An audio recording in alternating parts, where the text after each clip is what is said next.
Mitra madam, food റെഡിയാ, കഴിക്കാൻ എടുക്കട്ടെ? ഏയ് വേണ്ട നന്ദിനി, അതൊന്നും പറഞ്ഞാ പറ്റില്ല. കഴിച്ചിട്ടേ ഞാൻ വിടും. അത് ഈ നേരത്ത് ഭക്ഷണം കഴിക്കുന്ന ശീലം എനിക്കില്ല. ഇതിലെ ശീലത്തിന്റെ പ്രശ്നം എന്താ? 1-2 എണ്ണം കഴിക്കാം, എന്നിട്ട് എന്താ വരുന്നതെന്ന് നോക്കാം. വേണ്ട നന്ദിനി. ആരുടെ ഒന്നും പറയാത്തതുകൊണ്ടാ മിത്ര മാഡം ഒന്നും കഴിക്കാത്ത.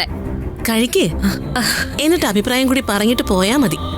ഓഹോ, നിങ്ങളുടെ ഫുഡിനെ കുറിച്ച് അഭിപ്രായം ഒന്നും പറയേണ്ട കാര്യമേ ഇല്ല. എന്തായാലും അത് നന്നായിരിക്കും. ആ എന്നല്ലേ കഴിച്ചിട്ടില്ല, അത് മാഡത്തിന് വിടുന്ന പ്രശ്നമില്ല. നന്ദിനി, ഇന്നലെ എനിക്കൊരു പാഴ്സൽ എടുത്തു തന്നാ മതി. ഞാൻ വണ്ടിയിൽ വെച്ചിട്ട് എനിക്ക് വിശപ്പ് വരുമ്പോ കഴിച്ചോളാം. ആ എന്നാ അങ്ങനെ ആയിക്കോട്ടെ. ആരതി, ഒരു കാരിയർ എടുത്തിട്ട് വാ.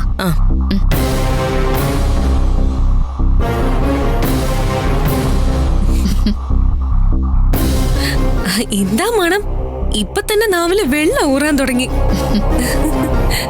നിങ്ങളുടെ രണ്ടുപേരുടെ കച്ചവടം ഉണ്ടല്ലോ, വളർന്ന് വളർന്ന് വലിയ പ്രസ്ഥാനമായി മാറട്ടെ.